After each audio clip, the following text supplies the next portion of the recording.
Monday with Graziano. Let's start in Chicago. Hey, Graziano, if someone said Caleb Williams, with everything the Bears just did, is going to be in the MVP conversation, is that an overreaction? No, it's not an overreaction. I mean, look, if the Bears get off to like a 4-1 start, that conversation is going to be out there. They have loaded up. They went hard in the interior of the offensive line in free agency. They get pass catchers early in the draft. I think they've done a lot to support the DJ Moore, Rome Odunze still there, DeAndre Swift, and Ben Johnson calling the plays and drawing it up. I think he's got a chance to make a huge step forward this year. Yeah, I mean, if he doesn't, then there'll be nowhere else to point the finger this time around. He's got the coach, he's got the players around him. Next, if I said Kirk Cousins is now just stuck in Atlanta for the year, is that an overreaction? I say yes. I still think there are ways this could turn out where he gets what he wants and gets an opportunity to go somewhere else and be a starter. But right now, there doesn't seem to be an obvious landing spot for him. Somebody gets hurt in the offseason, which often happens, unfortunately. Aaron Rodgers turns the Steelers down.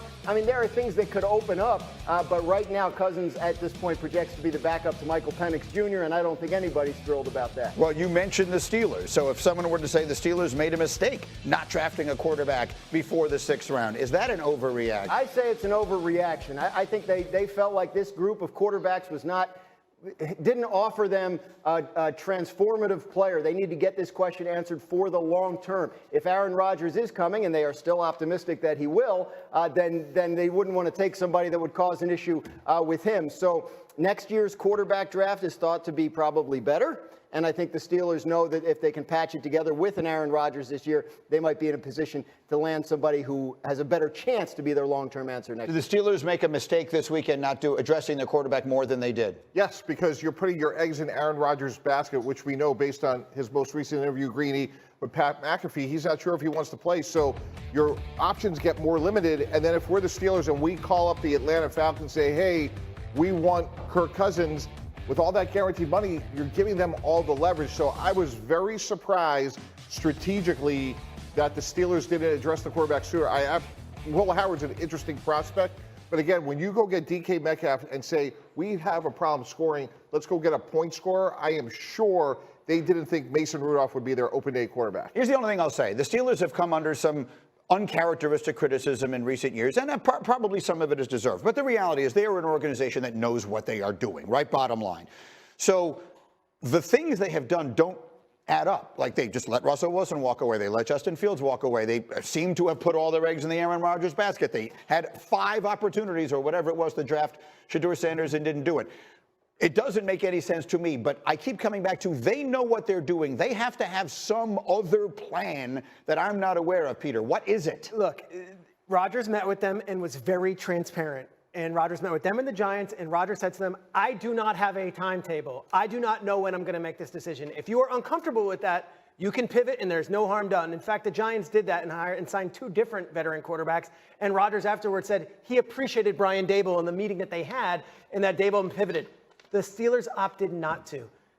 If you ever thought that Aaron Rodgers is on a timeline or has some back handshake deal, I don't think he does. I think the Steelers are banking on the fact that this guy's not done, there are no more seats at the table, and they make the most sense. But I do not think this has been agreed upon yet. It's just they are trusting that he will come eventually. And or they have some other plan that I just don't know what it is. There's somewhere else they think they can make a trade. They know there's other options, right? Like all of a sudden it's crowded in Cleveland. It's crowded with the Giants. Like some of these guys, these veterans could still shake loose on a trade market or get. They could get Kenny Pickett back. Yeah, but I can't believe I don't think that's going to happen. That was a joke, but go ahead. I don't think the Steelers are going to wait on an AFC North rival to get their quarterback. And again, like all I'm saying, what I find to be inconsistent, Greeny, is if you're going to go get Metcalf and say we have an issue at offense, then go get the quarterback. If not, go trade T.J. Watt. Would you have felt better if they'd gotten Sam Howell this week? No, but I would have felt better if they'd taken Shadour Sanders for sure. How do we know? I mean, Shadour Sanders is a 5th-round draft pick. How do we know I he's know a better option for them this year than Mason Rudolph? No, I don't know that. That's what I mean. I'm trusting that they know more than I do. D. Wood,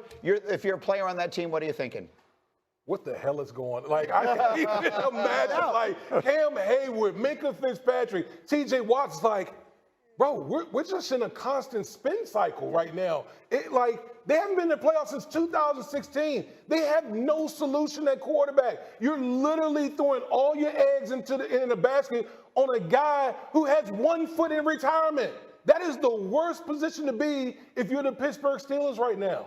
The worst. Yeah, that's what it feels like. The Final problem word. is, and they know this firsthand because of what happened to them 2 years ago with Kenny Pickett. If you take a guy in the first round and he's not the guy, that spin cycle just gets even worse. Right, but I'm not advocating that they should have just taken Shadour out. I'm just talking about the totality of their quarterback situation is awful right now. Drafted in the 5th round to win a playoff game as a starter. I saw somebody put out a list of notable 5th-round quarterbacks, and I disagreed with the adjective. But some of the Dan lists, Graziano, Dan Orlovsky was a 5th-round pick, but I don't think he won a playoff game as a starter. I'm sorry, Dan, I'm not going to guess you. Dennis Dixon with the Steelers was on there. But T.J. Yates was on there. I think he won with the Bill O'Brien Texans. I think T.J. Yates won a playoff game. Is that correct? That's ridiculous. That's correct. Wow. T.J. Yates in the wild card round of the 2011 season. That is, I would have guessed Orlovsky before I would have guessed that.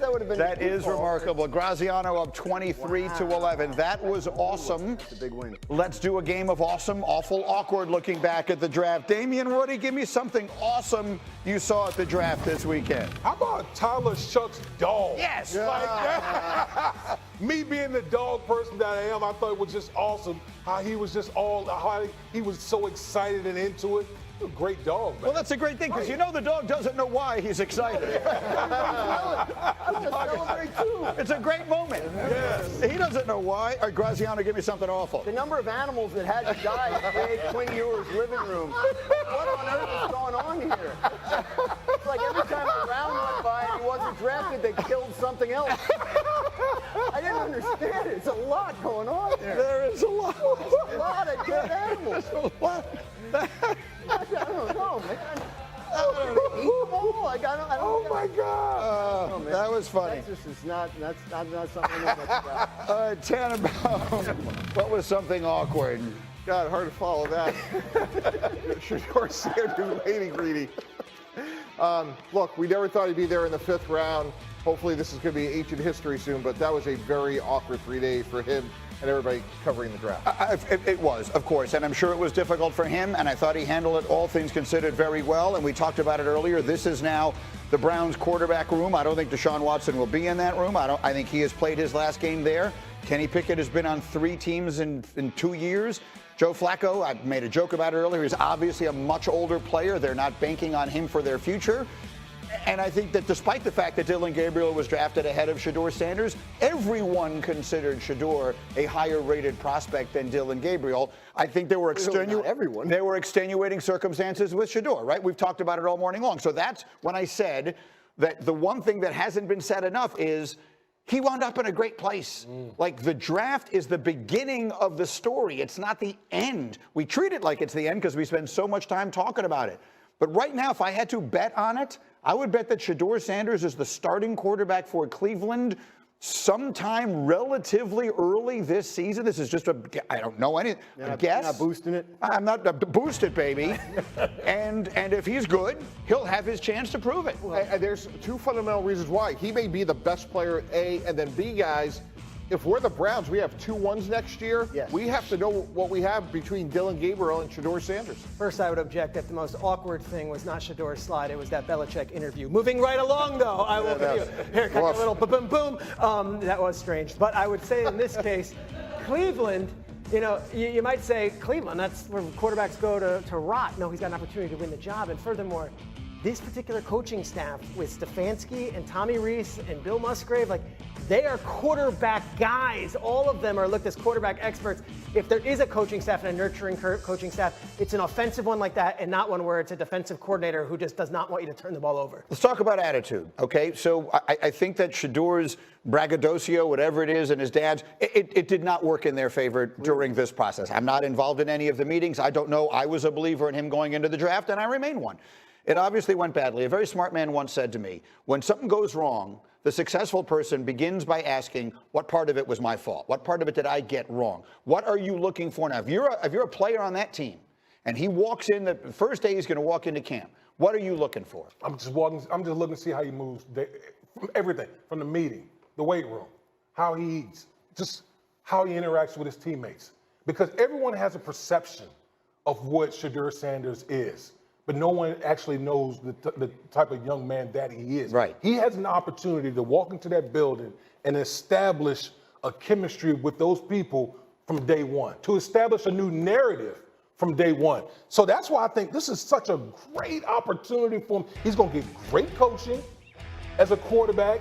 And trust me, all those guys in the locker room, they're going to be watching, because everyone's heard about Shadour Sanders and all this and that. They're going to be, all those guys in the locker room will be watching to see what this young man does. The one thing that all 32 teams said about Shadour Sanders, tough as nails, got the crap kicked out of him. Yeah, every week. And got up and never complained. Like, at the very least, you're talking about, this is not a diva, this is a tough player. So, Mike T, now you've drafted him, all right? You're the general manager. This whole situation played out as it did, and what are you saying to him? Same thing we said to Laramie Tunsil in 2016. What happened on draft day is ancient history, very similar to D-Wood. We go by what we see. And to Peter's point, he was sacked 94 times. He only missed one game. He loves football. He's tough. And you have an unbelievable opportunity to be the quarterback here for as long as you want to be.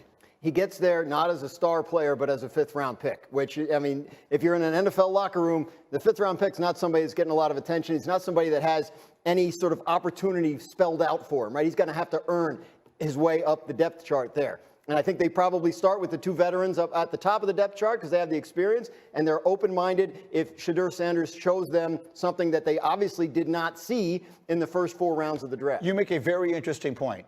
He walks in the door as a fifth-round pick. He also walks in as the most famous person in that room. Sure. I mean, if he wasn't already, he certainly became that this weekend. I don't think any player has ever spent more time being talked about on ESPN than he did over those 3 days. But I think my point is that it's not going to matter. Like, at this point, that doesn't matter. That is not going to benefit him in any way in terms of this competition. I agree. What I'm saying is I'm dying to see how he handles that part of it. Does he walk in like a fifth-round pick, or does he walk in like the most famous guy in the building? And also, like, to your original point about asking, well, how much of this is my fault? Like, first conversation should be with the Cleveland coaching staff. Why did I fall to the 5th round? What about my game needs that much work that I fell to the 5th round? And then go and do it. I used the Jalen Hurts example earlier.